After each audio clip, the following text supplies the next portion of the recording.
Hello viewers, মুল of cooking এ আপনাদের সকলকে স্বাগত। আমি মোয়া চলে এসেছি সাম্বার রেসিপি নিয়ে। চলুন দেখে নেওয়া যাক সাম্বার কিভাবে তৈরি করলাম। এখানে আমি ডাল নিয়ে নিয়েছি, আমি ছোলার ডাল নিয়েছি, মটর ডাল নিয়েছি, আর নিয়েছি গোটা মুগ ডাল, গোটা ধনিয়া, গোটা জিরে, একটা শুকনো লঙ্কা আর অল্প পরিমাণে মেথি। মেথি বেশি দিলে তিতো হয়ে যেতে পারে, তাই আমি অল্প মেথি দিয়েছি, আপনারা চাইলে একটু বেশিও দিতে পারেন।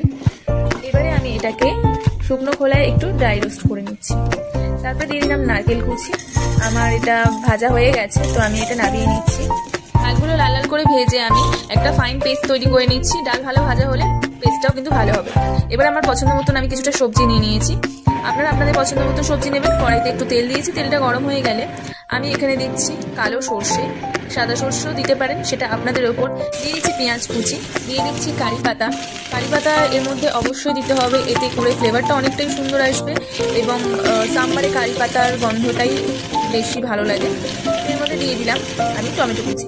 টমেটো কুচিটা দিয়ে একটু ভালো করে নেড়ে ছেড়ে নিলাম। হালকা একটুখানি ভাজা ভাজা হচ্ছে, এর মধ্যে দিয়ে দিলাম কাঁচা লঙ্কা। এটা একদমই অপশনাল, কাঁচা লঙ্কা দিলেও দিতে পারেন, নাও দিতে পারেন, এটা আপনাদের ওপর।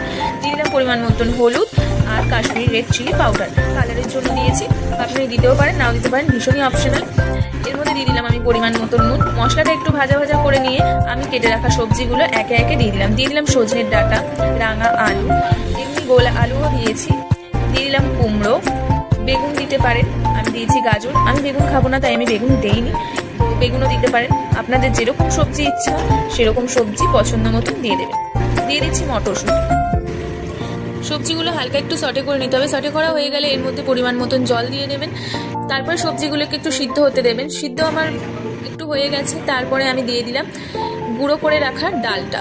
যতটা আপনারা সাম্বারটা ঘন খাবেন সেই অনুযায়ী ডালটা দিয়ে নেবেন। তারপরে এর মধ্যে তেঁতুলের পাল দিলে ভীষণই ভালো হয়, বাট আমি তেঁতুলের পাল খেতে পারবো না, তাই জন্য আমি লেবুর রস দিয়ে নিয়েছি। আপনারা চাইলে লেবুর রস দিয়ে দিতে পারেন, তাতেও কিন্তু কম টেস্ট হয় না। এর মধ্যে দিয়ে দিলাম আমি হালকা একটু আখের গুড় মিষ্টির জন্য, আপনারা চাইলে চিনিও দিতে পারেন। লাস্ট ফিনিশিং টাচের জন্য একটু তড়কা লাগাচ্ছি, যেটা ভীষণই ভালো যায়। এখানে একটু তেল দিয়ে নিয়েছিলাম, কালো সরষে আর কারি পাতা দিয়ে একটু তড়কা দিয়ে দিয়েছি। ভীষণই ভালো একটা ফ্লেভার আসে এবং খেতেও কিন্তু রেস্টুরেন্টের মতন টেস্টি হয়। তো চটপট দেরি না করে এরকম সাম্বার আপনি তৈরি করে নিতে পারেন আর নরম নরম ইডলির সাথে পরিবেশন করুন, খেতে দারুণ লাগে। Thank you for watching. আজকের মতো টাটা।